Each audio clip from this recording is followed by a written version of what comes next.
गौरी निरंतर विभूषित वामभागम नारायणं प्रियमनंगमदापहारम वाराणसीं पुरपतिं भज विश्वनाथम मनोजवं मारुततुल्यवेगं जितेन्द्रियं बुद्धिमतां वरिष्ठं वातात्मजं वानरयोधमुख्यं श्रीरामदूतं शरणं प्रपद्ये। सच्चिदानंद रूपाय विश्वोत्पत्त्यादिहेतवे तापत्रय विनाशाय श्रीकृष्णाय वयं नमः। सीतानाथ समारम्भाम् श्रीरामानन्दार्य मध्यमाम् अस्मदाचार्य पर्यन्ताम् वन्दे गुरु परम्पराम्। ओम नमो भगवते उत्तम श्लोकाय नमः आरक्षन् शिरव्रताय नमः उपशिक्षितात्मनुपासितलोकाय नमः साधुवादनिक्षणाय नमो ब्रह्मण्यदेवाय महापुरुषाय महाराजाय नमः। अस्मद्गुरुचरणकमलेभ्यो नमः। उपस्थित देखो आवाज बोलते बोलते बैठ रहा है।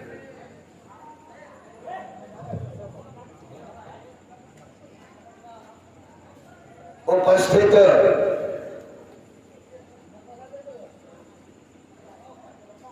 इस कार्यक्रम के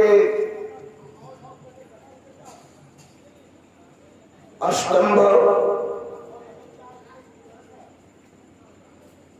और इनसे जुड़े हुए समस्त पदाधिकारी गण,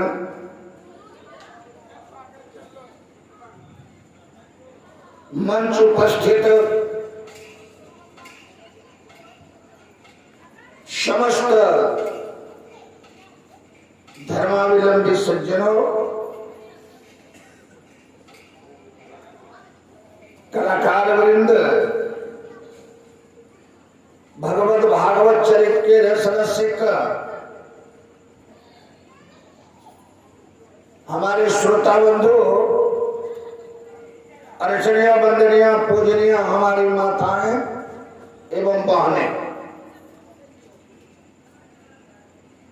आज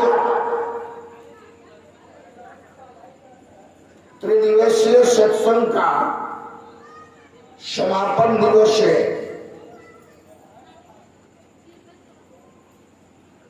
और सत्संग एक क्षण भी जीव कर लेता, मानव कर लेता है तो उसका कल्याण हो जाता है। एक निमेष यदि सत्संग हो जाता है तो उस मानव का कल्याण हो जाता है। एक घड़ी आधी घड़ी, आधी में पुनियाद तुलसी संगत साधु के हरे कोटि अपराध। साधु के संग ही सत्संग है। पैसा कमाने वाले व्यक्ति का संग करना पाप बढ़ाना है। संतों को संतों के सानिध्य मिल जाए, जिनका मैंने आचरण देखा है, जिनका मैंने व्यवहार देखा है,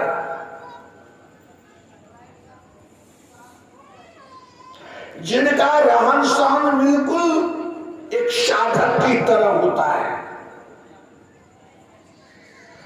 ऐसे संतों का यदि दर्शन हो जाता है तो जीव का कल्याण हो जाता है। पैसा कमाने वाले जो होते हैं, रेशधारी, रेश बना लिया, जानता कुछ नहीं है, बहू बेटा बेटी चलाना है। कैसे बहू बेटा बेटी चलेगा? तो भेष बना लिया, गांव गांव में एक दो को पकड़ करके कुछ से कुछ का करके अकबक करके पैसा कमा के निकल गया।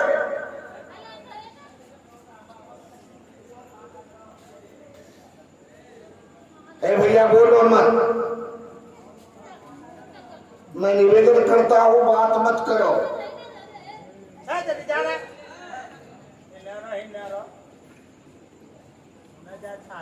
किसी अच्छे संत का संग करेंगे ना तो आपके समस्त पाप नाश होगा।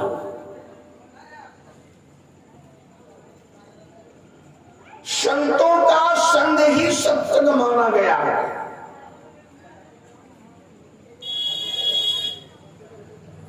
संत चलते फिरते प्रयाग है। जिसको सुनना हो भैया बढ़िया से बोलो मत, हम बार बार कहते हैं, बड़ा डिस्टर्ब होता है।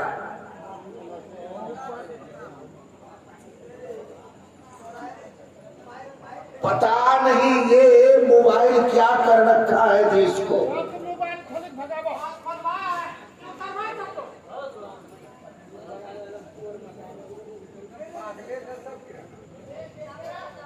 पागल नहीं है, गांव को बदनाम करने वाला बालक पैदा है ये सब।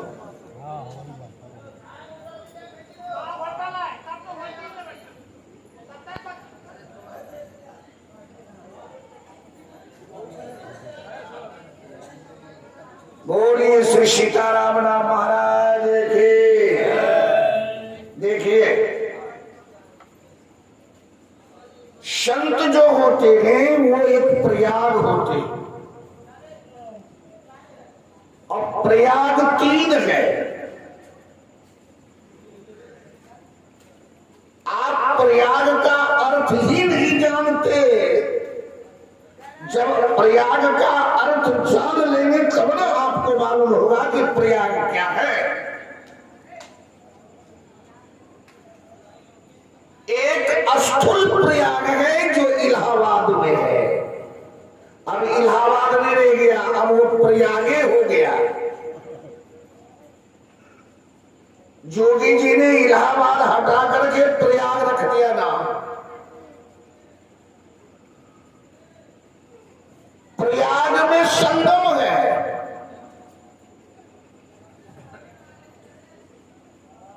प्रयाग क्षेत्र है। जैसे अमरपुर में बलिकिता है, बलिकिता में अमरपुर नहीं है। बांका में बलिकिता है। बांका कहाँ है? बलिकिता एक गांव है। ऐसे ऐसे कितने गांव होंगे बांका में। प्रयाग क्षेत्र है, उस क्षेत्र में एक जगह संगम है। ध्यान से सुनिएगा।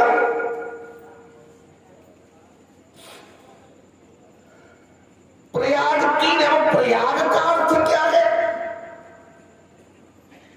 एक प्रयाग है जो यूपी में है, और एक प्रयाग साधु समाज, साधु ही प्रयाग है। ये चलता फिरता प्रयाग है, जंगम। और एक प्रयाग है परमात्मा श्री सीताराम जी के चरणारविंद में। प्रयाग की मैं चर्चा कर रहा हूं। इलाहाबाद के प्रयाग के बारे में भगवान श्री राम से सुन लीजिए।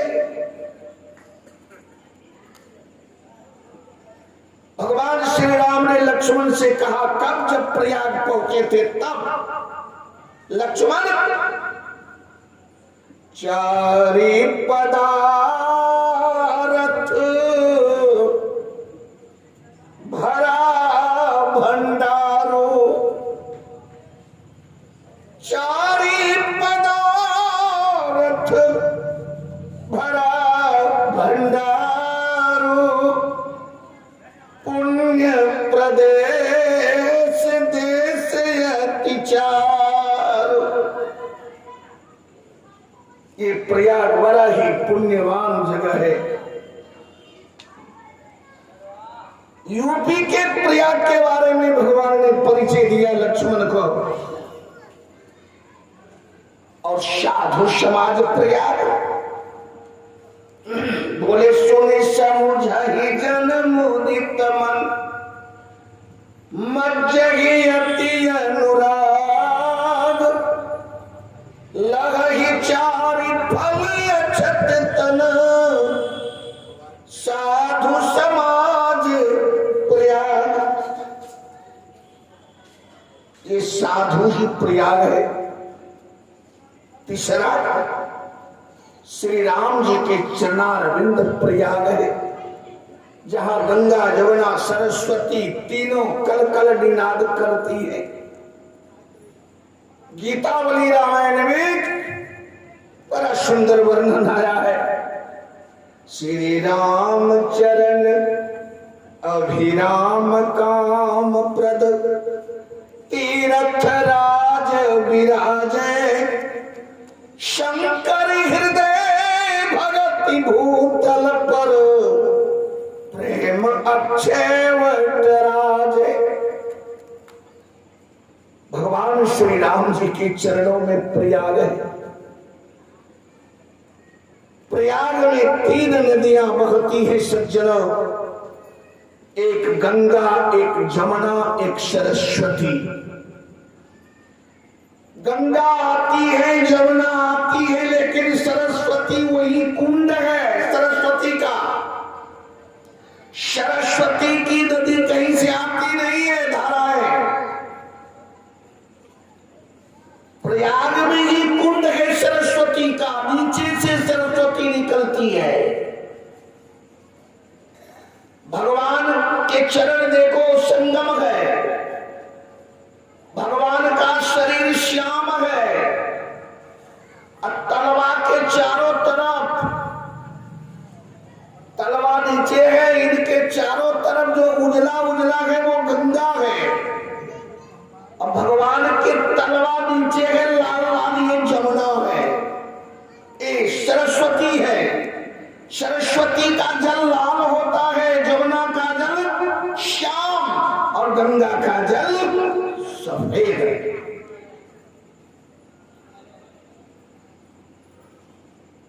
प्रयाग है साधु। प्रयाग का क्या अर्थ होता है? एक सूत्र है, मैं आपको बता देना चाहूंगा। प्रकिष्टो याग अस्मिन् प्रयाग, जहां विशिष्ट विशिष्ट यज्ञ हो रहा हो उसे हम प्रयाग कहते हैं। अब विशिष्ट यज्ञ क्या है सज्जनों दुनिया में? विशिष्ट यज्ञ है जिनके मुखारविंद से अहर्निश भगवान नाम निकलता हो, जहां भगवान नाम उच्चारण होता है, जिनके मुख से मानो उसने विशिष्ट यज्ञ कर रहा है उस व्यक्ति ने। भगवान के नाम उच्चारण करना महान यज्ञ करना है।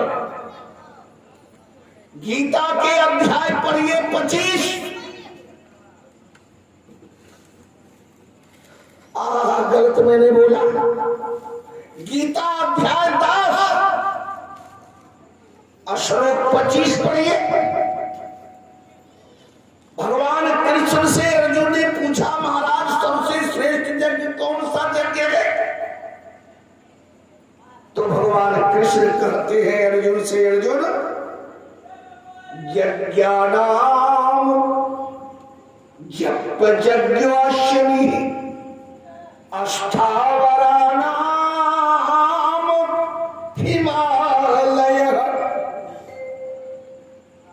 हे अर्जुन, जो व्यक्ति हमारा नाम अपनी जिह्वा से जपता रहता है, मानो वो विशिष्ट यज्ञ कर रहा है, और जहां यज्ञ हो रहा है वही प्रयाग है। महात्मा भगवान नाम जपते हैं सज्जनों, इसलिए महात्मा प्रयाग है। जिस महात्मा को भगवान के नाम में प्रेम न देखिए, समझ जाइए कि ये अपना बहु बेटा बेटी चलाने वाला है। शुद्ध महात्मा के मुख को देखा कीजिए हरदम, आप देखेंगे कि उनके मुख से उनका ओठ हरदम भगवान नाम जपता रहता है। जो सतत भगवान नाम जाप करे वो प्रयागराज है सज्जनों। ऐसे शब्दों के चरण का स्पर्श करने से जीव का कल्याण होता है। मैं आपको बताऊंगा, हमारे शिष्य शंभू ने हमें बैठने के बाद कहा, महाराज जी भरत चरित्र सुनाया जाए। अरे भाई, हम तो आप लोगों का दास हो, जो आज्ञा होगी उसका स्वीकार करना हमारा धर्म है। आप आज्ञा करें और हम पालन न करें तो इतना मूर्ख तो हम सेवक हो नहीं सकते। आपकी आज्ञा का पालन करना हमारा कर्तव्य है, इसलिए आप आज्ञा कौन देते हैं? विशिष्ट व्यक्ति। आपकी आज्ञा शिरोधार्य है। भरत चरित्र ही सुने आप। एक तरफ भरत चरित्र सुन रहे हो, एक तरफ अपराध कर रहे हो।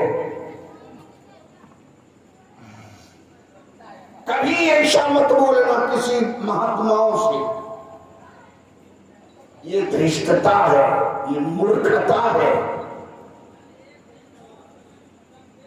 आपको बोलना है घर में बोले, जहां बैठे हैं मंच पर अपनी बर्बादी करने के लिए कि लोग देखे, ऐसा मत करना भैया। आप हमारे स्वभाव को जानते हो कि हम किस तरह का व्यक्ति है। मैं मूड बना करके क्या मेरा काम है कि भगवत कथा कहना, आपकी आज्ञा सुधार दे, लेकिन इस तरह के शब्द प्रयोग करना आपको पाप लगेगा।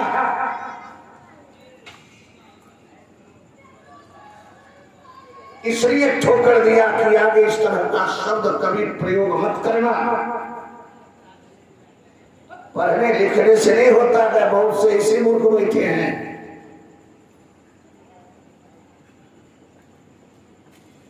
भरत चरित्र सुनने का तो मन सबका करता है, लेकिन भरत चरित्र अपने में उतारने का कोई कोशिश नहीं करता। मैं आपको बता देना चाहता हूं, भरत भले राम जी का सेवक हो और भाई छोटा हो, लेकिन सज्जनों भरत एक ऐसा महान पुरुष है कि अपनी भक्ति के लिए, भगवान के प्रेम के लिए उन्होंने जन्म देने वाली मां तक को त्याग कर दिया।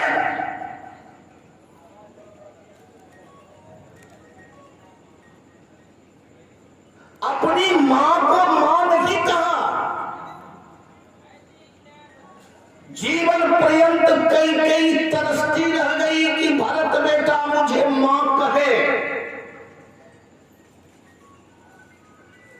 लेकिन कभी भी भरत को अपने मुख से, भरत के मुख से कई ने मां शब्द जब तक जिंदा रही पृथ्वी पर तब तक कभी नहीं सुना।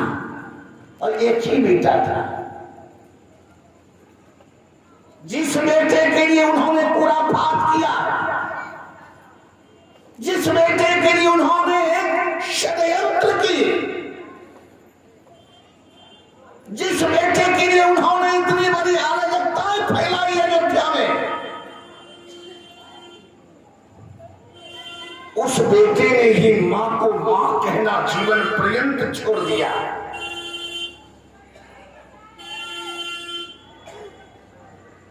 भारत 3 वर्ग से बनता है।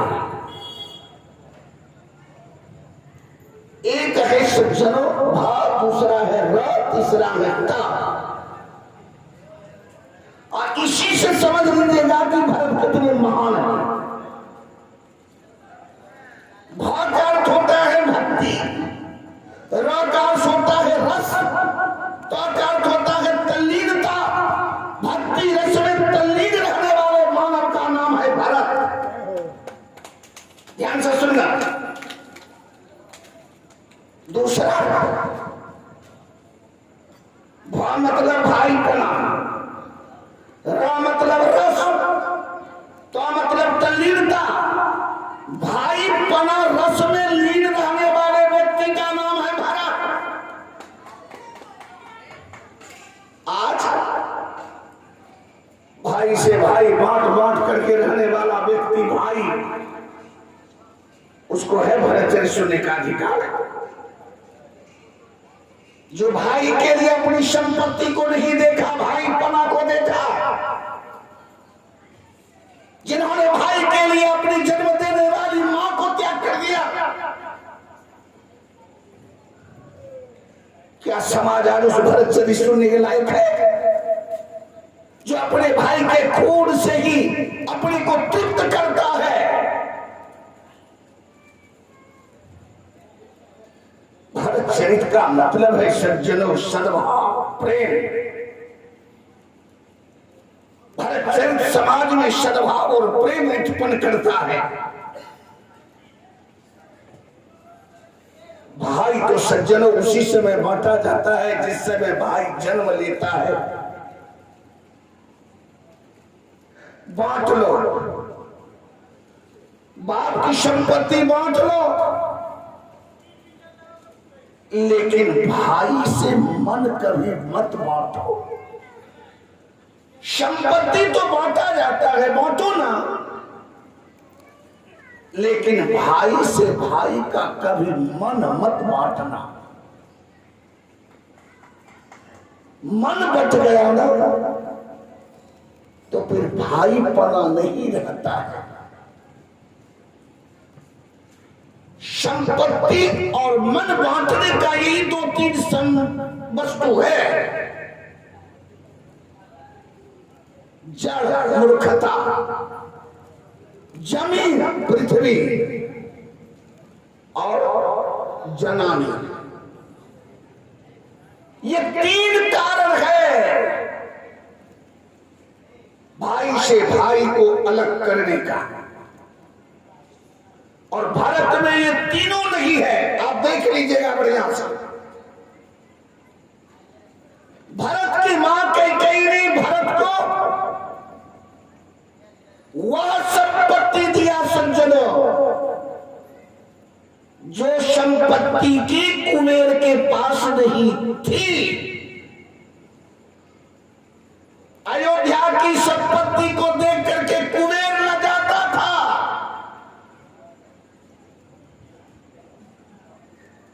कभी काल कुबेर अयोध्या की संपत्ति को देखते थे ना, तो कुबेर शर्माता था कि जितनी संपत्ति महाराज दशरथ जी के पास है हमारे पास नहीं है। अवधराज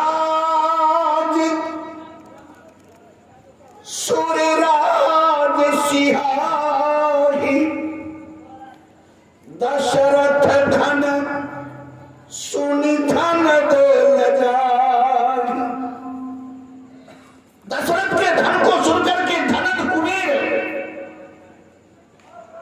कुबेर देवताओं के कोषाध्यक्ष है बंधु, देवताओं के कोषाध्यक्ष कुबेर वो लजा जाते थे। वह संपत्ति कई ने राम जी के हिस्से से खींचकर महाराज दशरथ को वशीभूत कर उनको प्रतिज्ञा कराकर सत्य की दुहाई देकर श्री राम को वन भेज कर और अपने बेटे के चरणों में संपत्ति डाल दी। बेटा तू राज कर।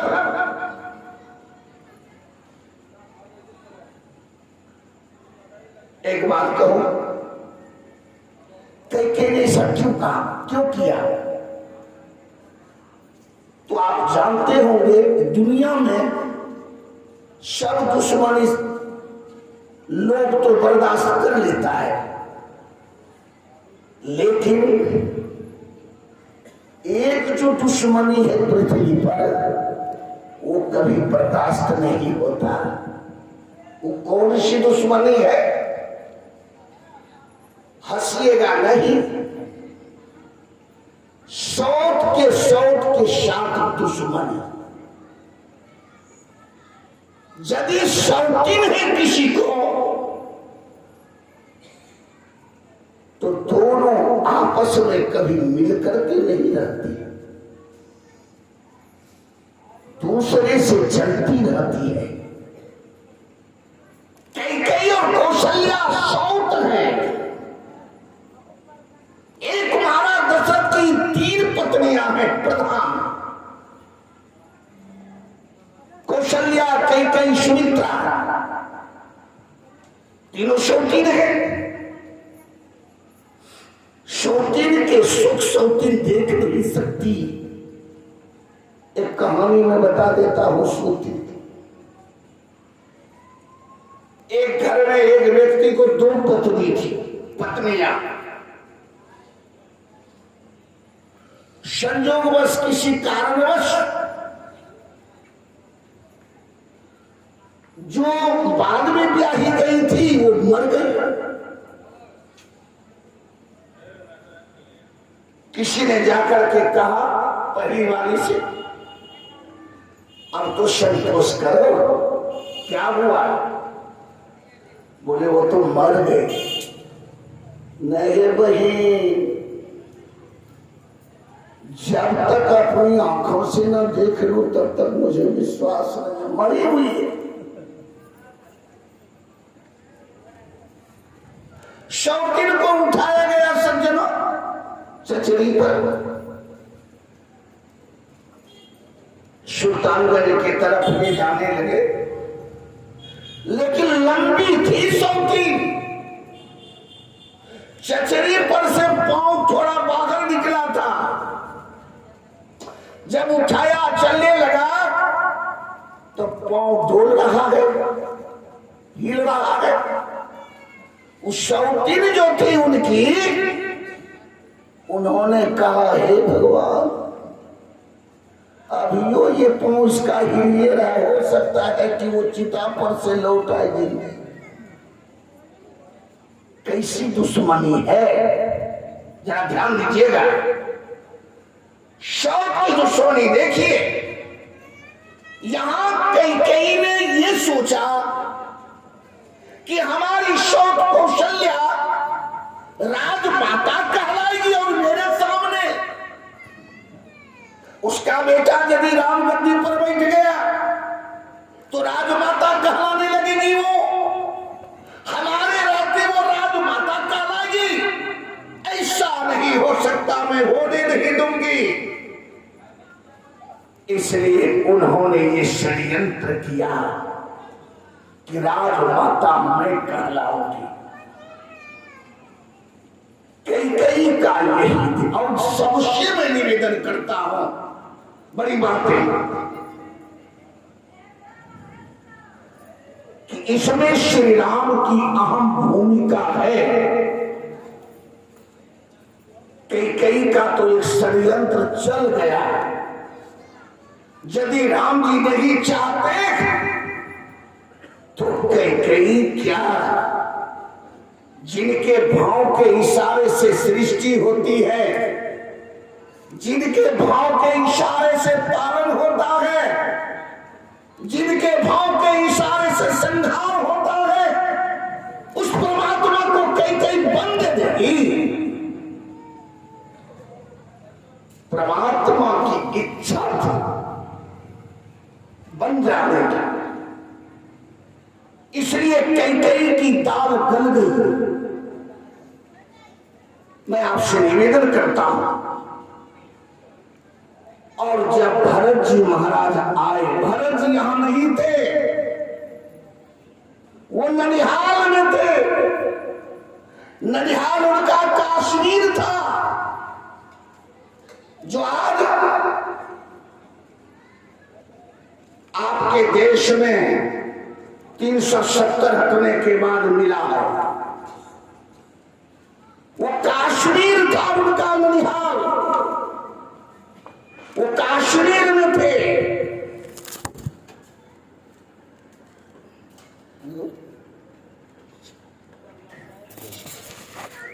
बोलिए श्री सीताराम नाम महाराज।